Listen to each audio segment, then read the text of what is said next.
Welcome back to Founder Problems Podcast. Today we're talking about the difference between freelancers and entrepreneurs. I'm Sarah Schumacher. I run a website agency that focuses primarily on working with solopreneurs, and I'm joined by my co-hosts Lee and Zach. I'm Lee Zuvanich, and I am a former freelancer turned small business owner who helps other founders try to dig themselves out of technical problems they get themselves into. And I'm Zach Oshinbanjo, an occasional freelancer focused on project management, mainly in construction.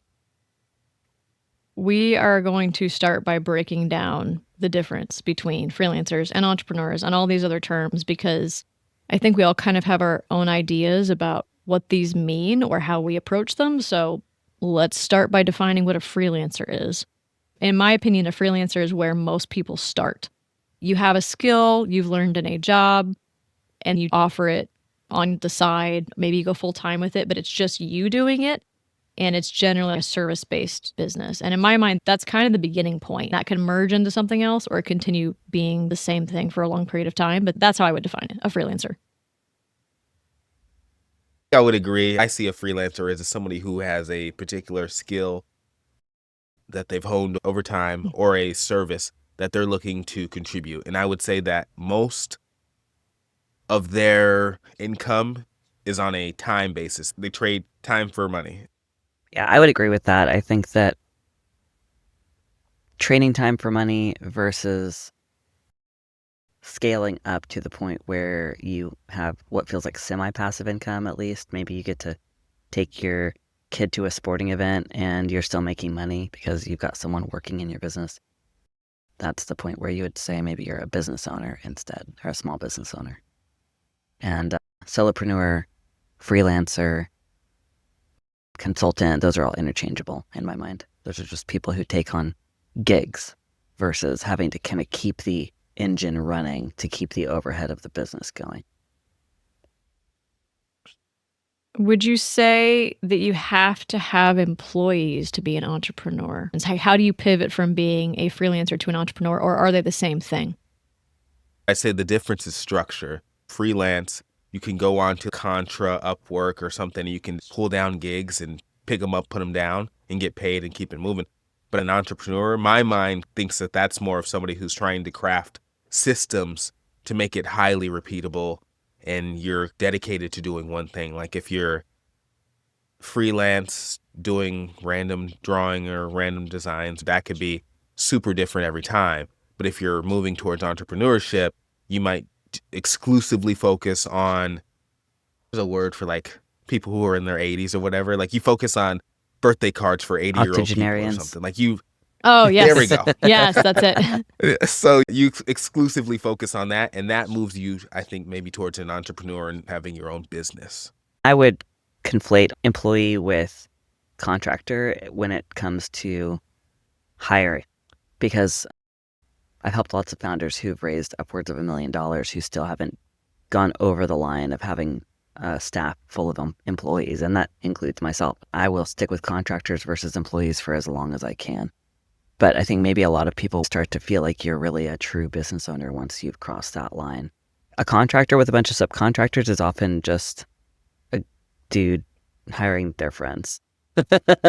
I think that's it, though. Like, I think you just nailed it. For me, the distinction is you're a freelancer if it's just you. The moment you choose to hire someone else, including contractors, that absolutely counts, then you become an entrepreneur.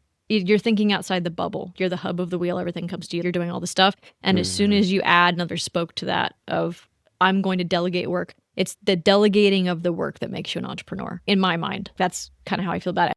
I'm the same way. I don't hire employees. I hire contractors. And frankly, I don't think a lot of businesses need full-time employees, depending on how you choose to structure it. But yeah. I think that's the line for me, because you have to make a decision. There's a huge pivot that happens between you doing the work and delivering yourself and then bringing in another person. That's different in a way that means you're thinking more entrepreneurially, I think. Is that a word? Yeah. Entrepreneurially. Yeah. I would say an entrepreneur is someone who's making money. Wait, so freelancers are making money? On their own as a business. No, I think freelancers are entrepreneurs. And small business owner is the jump. Solopreneur, entrepreneur, freelancer, consultant, to me, those are all the same thing. When I was dabbling in things like baking and catering business, I just felt like doing it, and I made some money doing it and sold to coffee shops. And I never hired anyone else to help me, but I was providing for my family. Then I had a yoga studio at a different point in my life.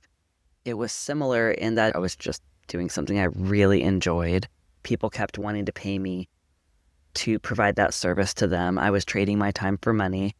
I started to hire people because I couldn't teach all the classes and meet all the demand on my own. But in a lot of ways, nothing felt like it changed. I went from teaching a class to working on scheduling and payroll and operational stuff. So I was still trading my time for money, and it was still a pleasure-based lifestyle business. That felt the same to me. Running Adva Digital Solutions feels different. That's more of like there's scale and momentum and full-time employees in some points and interested investors and more of a brand and a presence than anything I had been dabbling in before. But in all of those moments, I felt like an entrepreneur. And I think I would have been offended if someone would have come along and been like, you're not really an entrepreneur. I felt the same spirit and drive and creativity and work ethic with each of those. I think there's a lot of personal difference in how people approach that kind of thing. If your whole thing is, I just want to do the work on my own, that doesn't feel like, to me, entrepreneurial means that you want to build something that's bigger than you, I guess. So in my mind, if you don't want to do that, if you want to keep it contained and manageable and simpler to run and less complicated, it's still a business. You still have to pay taxes. You still have to do all these things. But your approach to it is different because you want to keep it simple.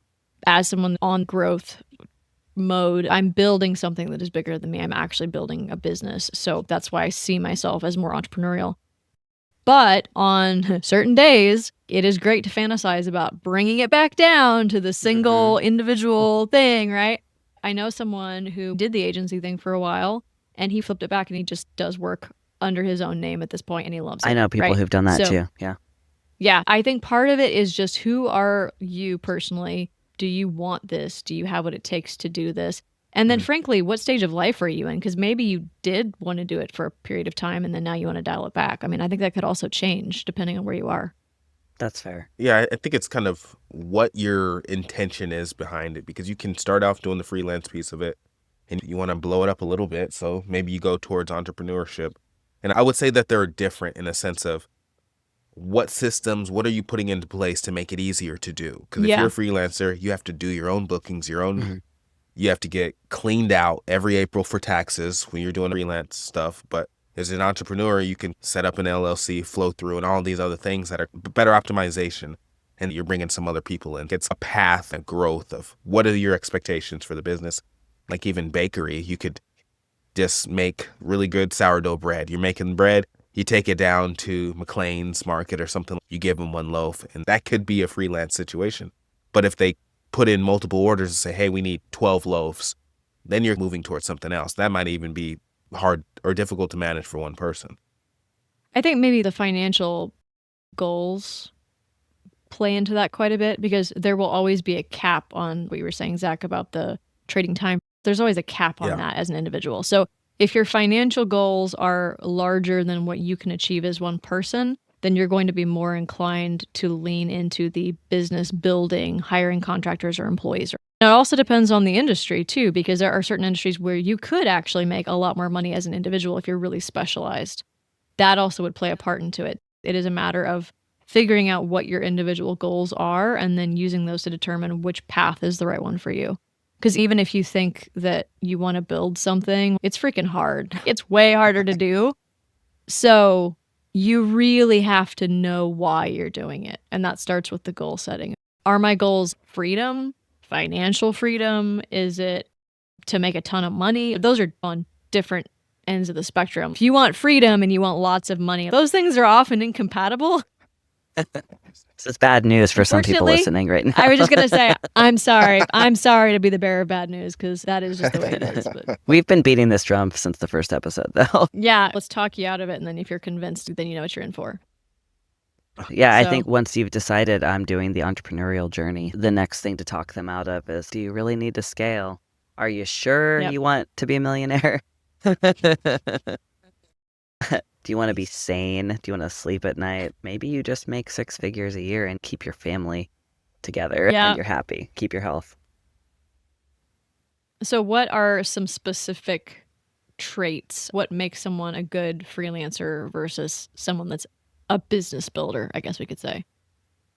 As we're talking about this, I keep thinking, who is going to be interested in this topic? And I realized it's because I am so singularly minded to one side.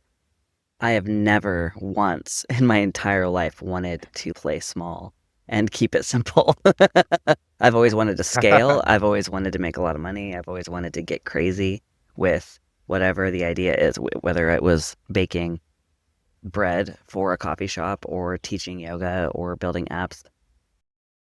I see myself running a very large team with lots of systems and processes and money flowing through, and having clients and customers I've never even met before being managed by the people on my team.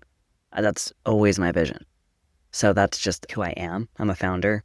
I want to scale shit, move fast, break things, sell companies. So this isn't That's even a discussion that is for me. well, that's fascinating Necessarily. though, because I have a visceral reaction to you saying that, and specifically when you say having customers that you don't even know. And I'm just like, that sounds horrible. This is where we need to talk about the E-Myth, which definitely will be a LinkedIn show notes book if people have not read it. He talks about the difference between people that start businesses. You might start out as a technician, you might be an entrepreneur, and you might be a manager. I think those are the three that are in the book. If you're a technician, that means you're a person that knows how to perform the work. So you just start doing the work for yourself, and then all of a sudden you're a business owner. That's how a lot of us start out. And it begins with freelancing because we're not intentionally like, I'm going to build a business. People just ask us to do stuff and we start doing stuff. So we often have this passion for the craft that is hard to balance with scaling. If it's good because your hand touches every part of it and then you scale, it is much more difficult to make sure the quality meets your standards. So there's this push and pull thing that happens. And then the other people he talks about are managers. So there's people that know how to manage well. That is definitely a skill to be able to manage people like what you're talking about. You need that if you're going to build a big team. And then the entrepreneur, I'd have to read the book again. I don't remember what he said about that one. The person that just wants to build and sell things. Because that's another thing too. You say build and sell things. I'm like, I don't have any interest in selling. Like I do what I do because I love to do it. So the idea of an exit is not, I'm not saying I would never entertain it, but that's not what my goal is. So I think to me, that's more of an entrepreneur mindset is I'm going to build it and sell it. And then I'm going to build something else and sell it. And I just build stuff and never let go of them. Like podcast.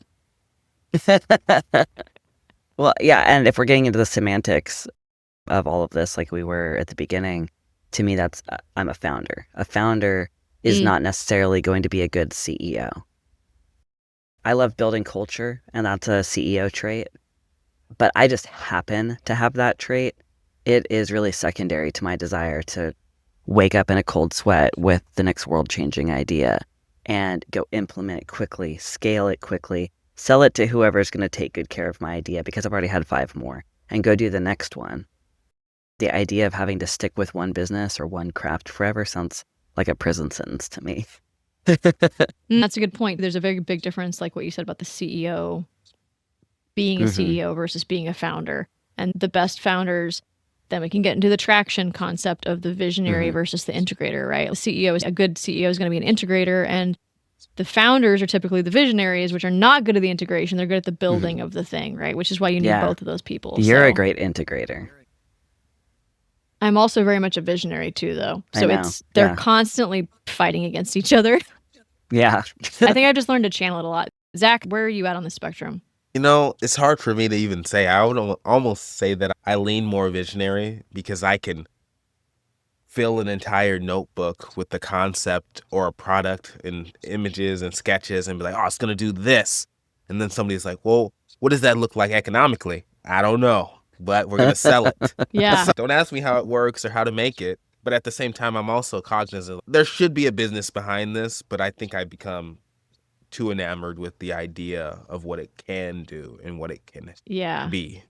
That feels almost like an inventor mindset. Inventors and founders are so similar.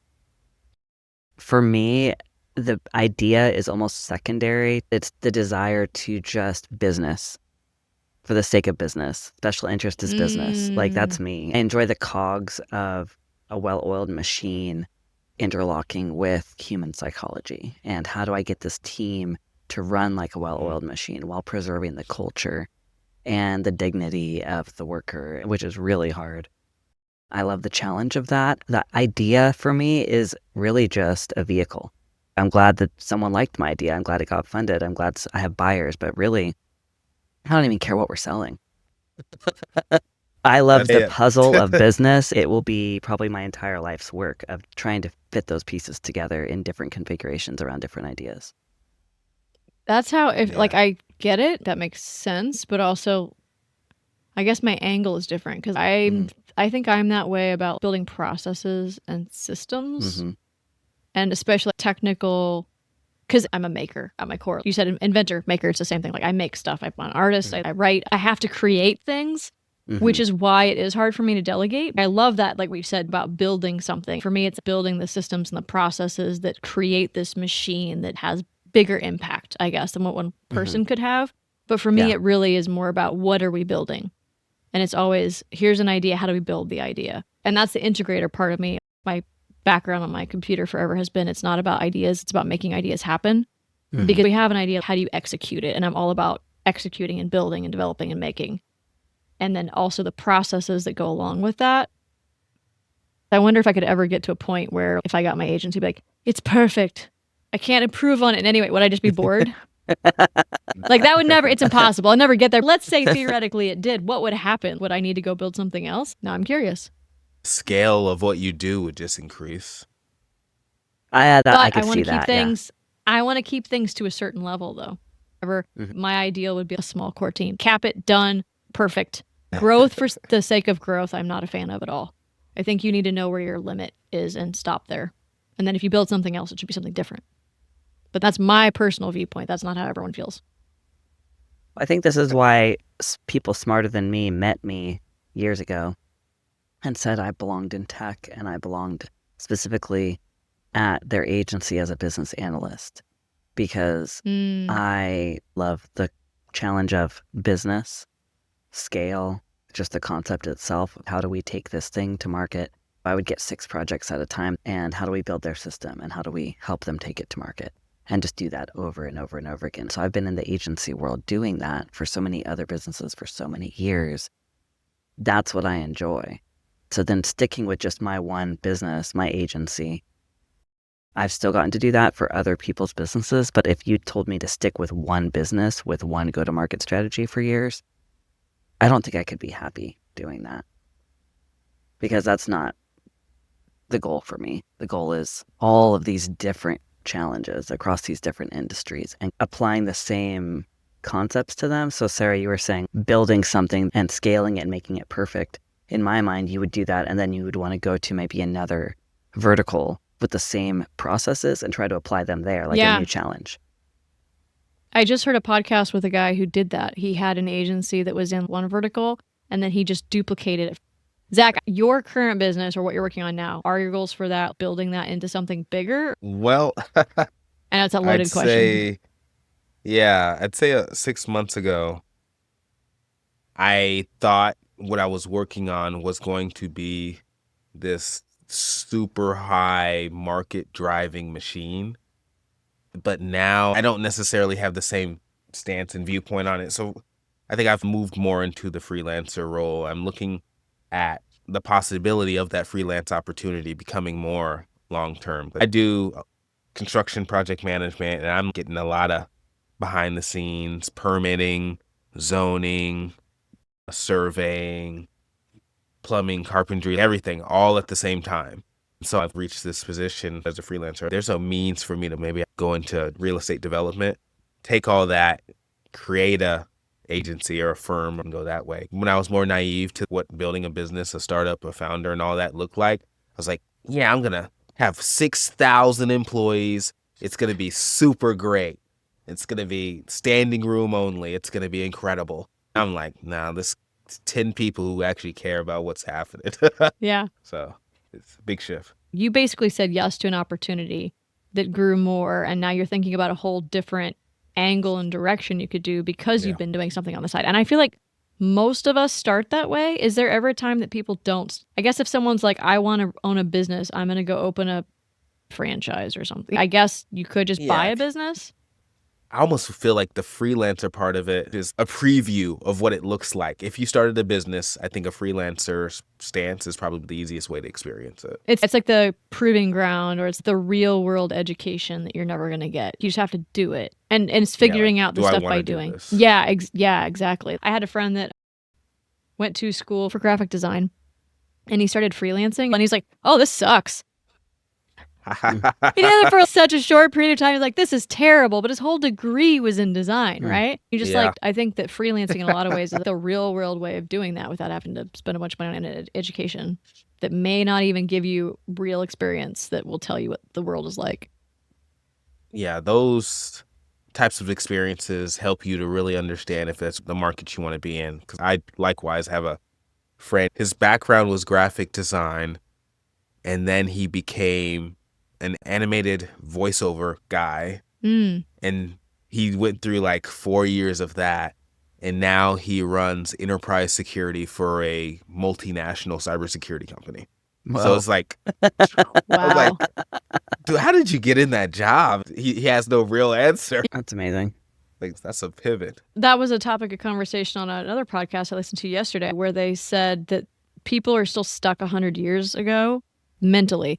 You got a job and you worked the same career for your whole life. People are still stuck in that mindset. And he was like, you could have 3, 4 great, completely wildly different careers over the span of your life now.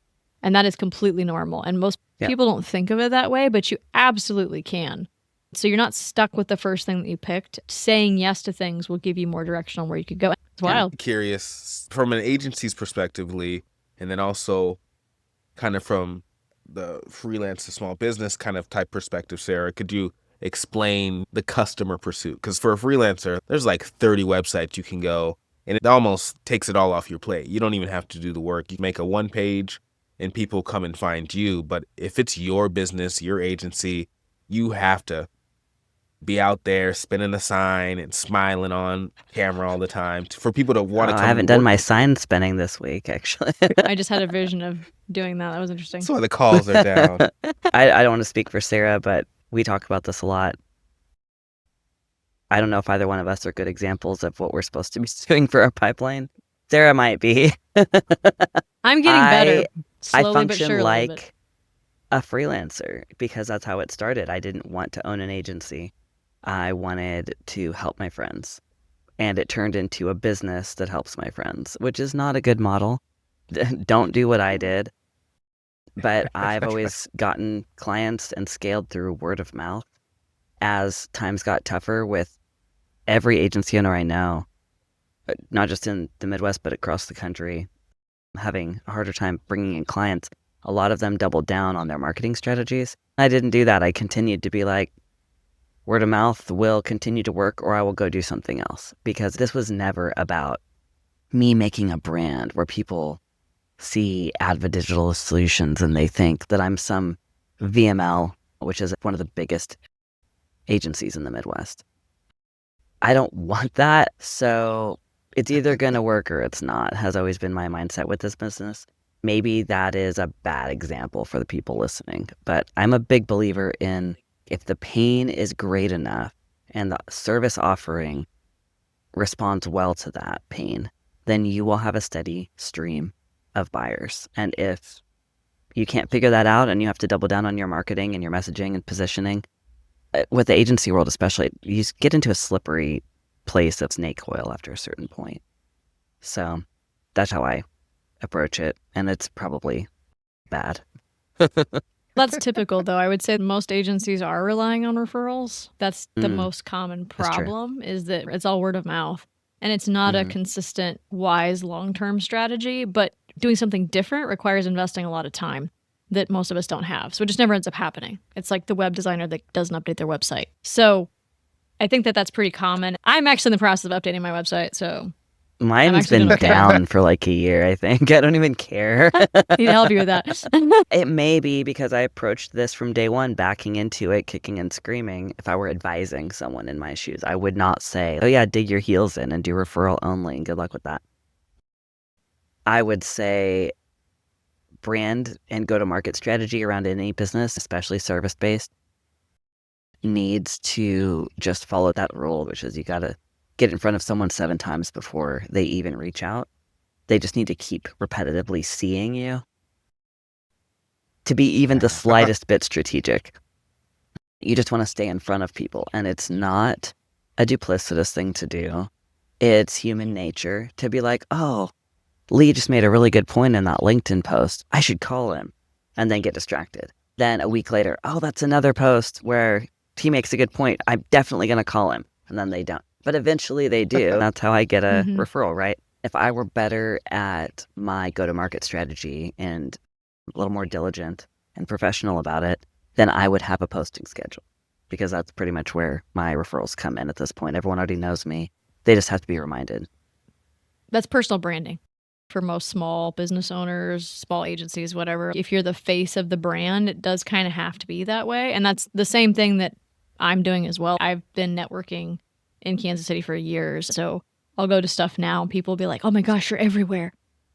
Not really. Actually never leave my house, but I go to the things that count. I show up enough. It's a momentum thing. I've been doing it long enough that a lot of people know who I am at this point. And that's been very strategic. I've been doing this for like a decade. And it's taken that long to like hear people make those comments frequently enough to be like, okay, I'm starting to see some traction with this. I do a lot more online too, being part of Slack communities or just interacting, being helpful. I'm not marketing per se. I'm just in a lot of places being helpful to people that may need my services. LinkedIn is the only social media platform that I do much with. When someone wants to work with my business, it's because they want to work with me.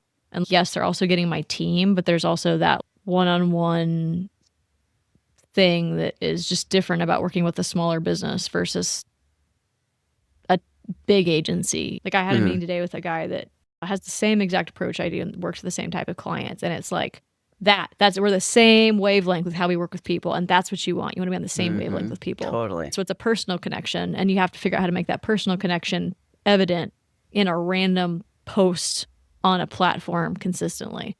So that's my only strategy at this point in time. People run ads. I've never done that. Same. Yeah, that's always been like a challenging weird part for me. I'm gonna make a inspirational, helpful post every day. Oh, and yeah. like 2 days into that, I'm like, this is the worst ever. This is not gonna happen. So then 2-3 people will reach out to me. Hey, do you know anything about this? I sure do. That's a lot better for me because I just can't put on a top hat and walk around town and like, no. Yeah. I think you don't have I to think do it we that all, way, but we all, like the 3 of us, from what I know, we don't love those personalities. no. We all know them. Everybody listening to this can think of someone. And not only do we not really want to hang out with that kind of person usually, but we definitely don't want to be that person. And I think that's why it's so hard for so many people to do marketing, is because that's how it feels. It feels like the whole top hat, like song and dance. Doing your best bit. Yeah. Can you guys think of any examples of someone who is not the cheesy snake oil salesman type person, but it's someone where you're like, I really like the way they're putting themselves out there, and they are marketing their brand, but they're doing it in a way that earned my trust? Justin Welsh is the immediate one that comes to mind. It's funny. I can't even tell you what he does. He has a LinkedIn course, but he focuses on business related stuff for solopreneurs. And I see his name around a lot as an example of someone that does this well. I don't spend a lot of time on social platforms, so I see his stuff on occasion. And I reposted one the other day that was about how important it is to marry well, basically, if you're an entrepreneur, and to have a spouse that actually is just someone you want to hang out with all the time and someone who gets it. It was a really random thing. It wasn't even about whatever he's selling or whatever, but it was just, he seems very genuine. He's not pushy or salesy. He's just very, very open about, I am building $1 million solopreneur business. That's his whole thing. And so it's like, if you want to be a solopreneur and you want to make a bunch of money, you've probably seen his stuff. But he doesn't come across in a bad way at all, and he just feels really normal to me. I think that's a great model. I love the build in public thing. I've heard people talk shit on it, but I'm trying to remember the name of the first founder that I ever saw do it. They scaled and sold a platform for SaaS analytics. They were just so transparent about what it cost them to get to that point and the tactics they used to get in front of their buyers and how they managed loss of traction, why they sold, how much they sold for, how long they stayed on. That kind of honesty earns my trust, for sure. Hardcover.app is what I use for my reading tracking. It's a newer book app. They're still very, very actively working on it. It's still a newer product, but the founder is 100% building in public. He sends an email on the first of every month. He gives numbers. He's like, yeah, we're completely rebuilt everything. Here's how many paying subscribers we have. Here's what our costs. We might actually break even, whatever. It's really, really cool to see that. I really hope that they're successful. Two guys out of Nebraska. One of the guys is Ramsey Schaefer, and the other one is Sam. I can't remember his last name. But they started their original business, and it was centered around sentiment analysis for financials. And they would give it to hedge funds or something. They did that 1-2 years, and they ended up shifting it. Now they're doing, I don't even know what they're doing, but the entire premise centers around, hey, we thought this, and now we think this. And it's very open because no one wants to be candid about, quote unquote, making the wrong choice or the wrong decision with the business. But they're very vocal. Ramsey blogs a lot, and he seems very comfortable. Yeah, man, we were gung-ho 100% to sentiment analysis for financials. And now we're doing another thing. It's my favorite thing is when they talk about, well, we assumed this and we went all in on this and we pushed the dev team to ship it. And this is the feedback we got and we are devastated. And our investors maybe don't trust us anymore. So we're pivoting and here's what that looks like. And that's the journey of every entrepreneur I've ever met. Yeah. It's a privilege to get those stories without knowing them personally. So I love seeing that. That's really cool. So what happens if someone decides they want to run the agency thing or build a business? They want something bigger than themselves and they start doing it and they're like, crap, I made a mistake. That's never happened to me. So Mistakes don't happen. Mistakes are in your mind. no, I can speak to that. I'm sure both of you can too. I think you should pivot. You listen to where you're at and where you're going, and I think you can shift back and forth if you want. Not that that's an easy thing. Let's you hire employees, and you're like, this sucks. I don't want employees anymore. You're just gonna like fire all your employees. See you guys. Yeah, like peace out. Yes. Like, yeah, unfortunately, yes, that is what has to happen. Yeah. Oh man, it sucks. Well, ideally, maybe you sell the business to one of the employees. That would be a best case scenario. I don't know. That would be a good outcome. It's not the worst thing. If, say, you're starting off as a solo person and you bulk up and you're running an agency, you're like, oh, I liked some of those things, but this agency, I think it's a learned process. You have to be able to experience, I know I don't want to do the agency. You tested it out. I don't want to seem callous, but sometimes there's collateral damage that happens along the way. You have to have that experience where you're like, I really enjoy being a solo entrepreneur. I'm doing my own thing. We're doing design work. Okay, let's bulk it up. We're doing 5 people. Okay, now we're able to pull in some larger scale companies. And like, oh, I don't want to be engaged with Oracle for design work or whatever it may be. So go ahead and back this up a little bit. Man. Oh man, I have a couple thoughts on that. So I've done that. I worked with a larger company that I was excited to work on this project for that was just layers and layers of bureaucracy and the inability to affect meaningful change from the outside and the lack of a person on the inside that could also do that. And I'm not interested. I'm not interested in working on projects that take 6 months to get a contract. I'm not going to do that. It's just not a project I'm going to take on. And that's one angle. And the other one is e-commerce sites. We can do that. I've done e-commerce. I don't want to. It's kind of a more specialized thing. I'm not really into troubleshooting your shipping auto-populated API from USPS to make sure that you're correct price. I built some of those and was like, nope, we're just not going to do e-commerce sites. That's not something I'm interested in doing because what I care about is helping consultants understand that when people reach out, they need to schedule a discovery call, and then they get an email that's a thank you, and also here's a pre-intake questionnaire, and then you ask specific questions, and then you work them into your sales process. It's connected to your whatever. That's what I want to build. That's what I know. That's what I love building, because it has a deeper impact on the specific individuals that I work with. That's why I do that. And I can only say that because I've done all the other things. So that's why I landed where I did. I don't think it's possible to not make mistakes, and I don't think it's possible to not have some collateral damage when you start out and you do stuff.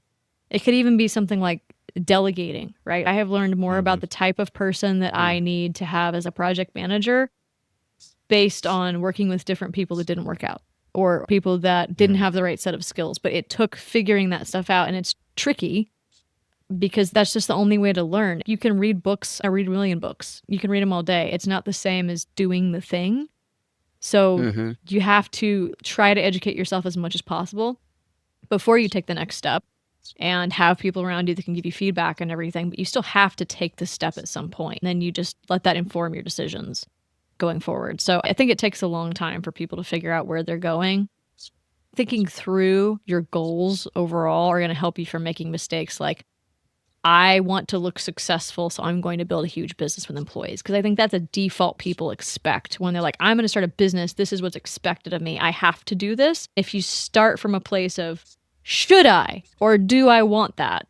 I think you're going to end up better in the long run that someone had to make way more mistakes because they just didn't do the work on the front end to ask themselves if that was the right choice for them. And rant.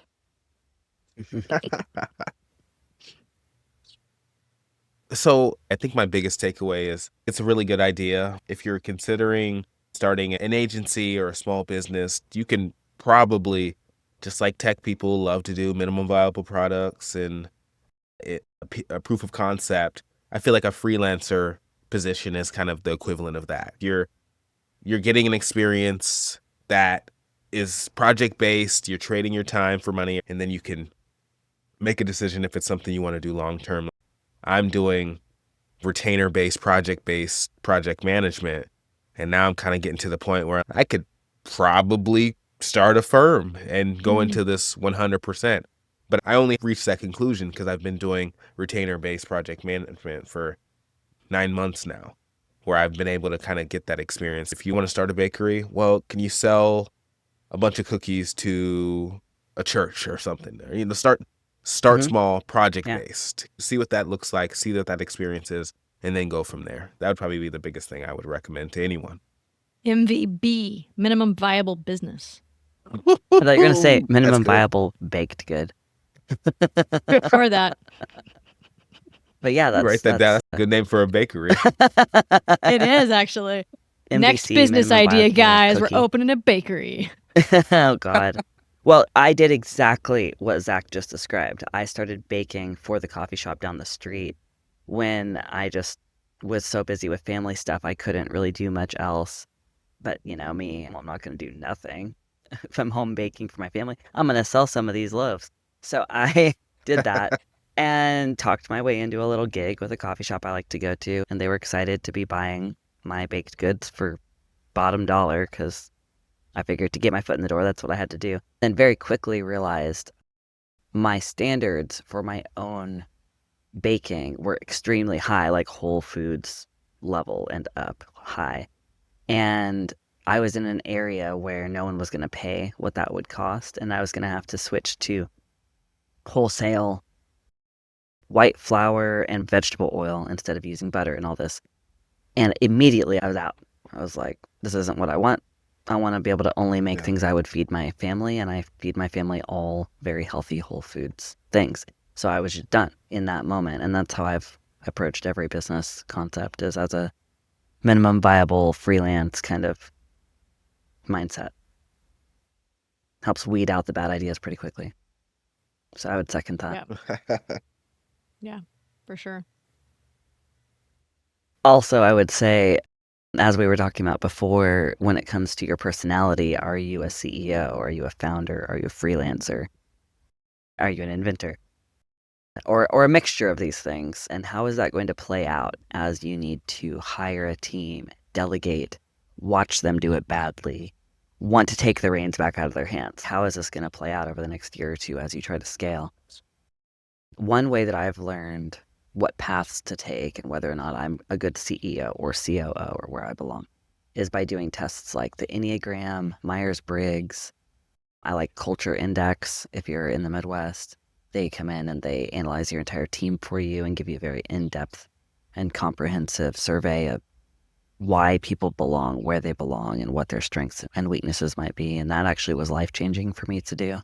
I learned that I was a tech COO and I needed to go back to being a tech CEO for a variety of reasons, all coming down to what's going to make me happiest and most eager to jump into the work every day.